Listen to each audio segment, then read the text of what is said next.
When you think of sports movies, you think of the many cliches that appear interchangeably. The scrappy underdog, the down-on-his-luck veteran, the love story between a player and a normal girl. The genre was flipped on its head with a baseball movie in 2011 about, what does that say? The Oakland Athletics? Oh no.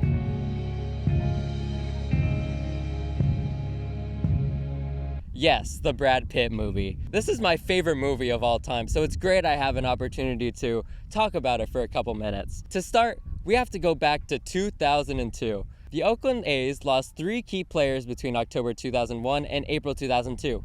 Jason Giambi, Johnny Damon, and Jason Isringhausen. Oakland is not a reach team in the slightest. In a small market across the bridge from San Francisco, there's never much hope to re-sign big names. The scouts know this. But Billy Beane, general manager of the A's, played by Brad Pitt, is hell-bent on changing the status quo. The status quo is trying to find players that look good, that pass the eye test, which Billy is vehemently against. You guys are sitting around talking the same old good body nonsense like we're selling jeans, like we're looking for Fabio. But Billy finds this guy in Cleveland's front office, Peter Brand, played by Jonah Hill, who knows how to see hidden qualities in players through analytics. Your goal shouldn't be to buy players. Your goal should be to buy wins. And in order to buy wins, you need to buy runs. Success is paramount in this movie. The head scout tries to reason with Billy about the direction of the team. Baseball isn't just numbers. It's not science. If it was, then anybody could do what we're doing, but they can't because they don't know what we know. And the manager also has his reservations about playing the team the way it was designed to be played. This is about you doing your job and me doing mine. Me being left alone to manage this team you assembled for me. I didn't assemble it for you, Art. No shit. They have very different ways that they want the team to be run. You know what cultivates this culture of constantly butting heads to win every single argument? Men. It's crazy to think about, but the patriarchy hurts men as much as it hurts women. This phenomenon is called precarious manhood, or fragile masculinity. This is the basis of any struggles for men, especially social class and the zero-sum game that success produces. Precarious manhood is defined as the idea that women do not have to prove their femininity, but men have to constantly prove their masculinity. This is apparent in this movie, where the head scout was trying to be more masculine than Billy. You're never going to get another job when shot fires you after this catastrophic season you're about to set us all up for. And you're going to have to explain to your kid while you're working at Dick's Sporting Goods. When Billy's daughter's stepfather is told off for making parenting decisions without Billy. But it's something, we all should discuss, because if you have any objections, of course. Her mother and I will discuss it. Or when Billy takes matters into his own hands to keep the team on his track. Yeah, I don't want to go 15 rounds, Billy. The lineup card is mine, and that's all. I'm just saying you can't start Pena at first. Well, I am starting him at first. I don't think so. He plays for Detroit now. Jeremy's gone too. You're killing this team. Art, I can do this all day long.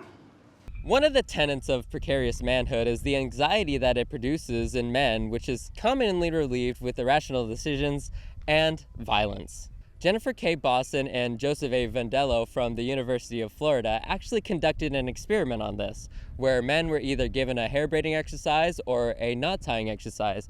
They found that men who did the hair braiding exercise did the punching exercise after way more than men who did the knot tying exercise. This says a lot about the way men operate in their own masculinity, and it certainly checks out with Billy Beane in the movie.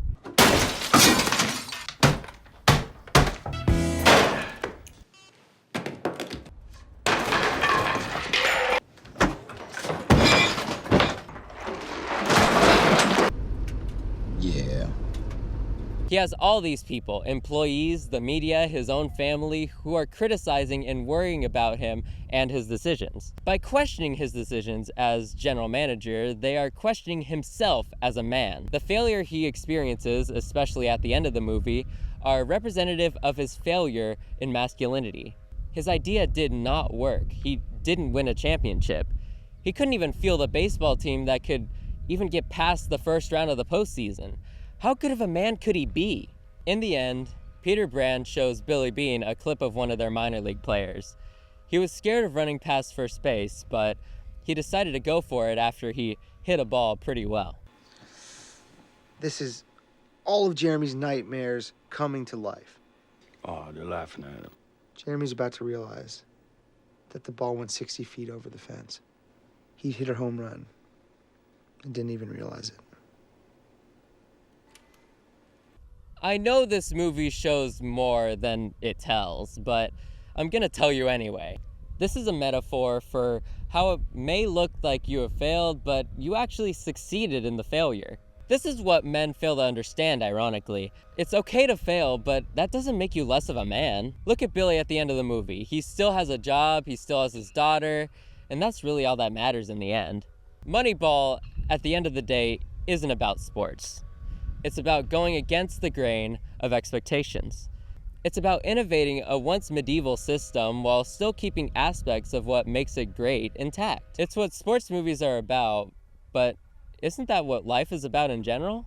Moving forward in the face of adversity? That's why sports movies are a perfect reflection of life. And to all men, you aren't less of a man if you fail. There is no template to success, so take risks. Fail if you have to, because that's the only thing that'll get you where you want to go. I'm still very sad that they didn't talk about the Angels at least. Come on, they won the World Series. Is it that hard? Is it that hard? Whatever.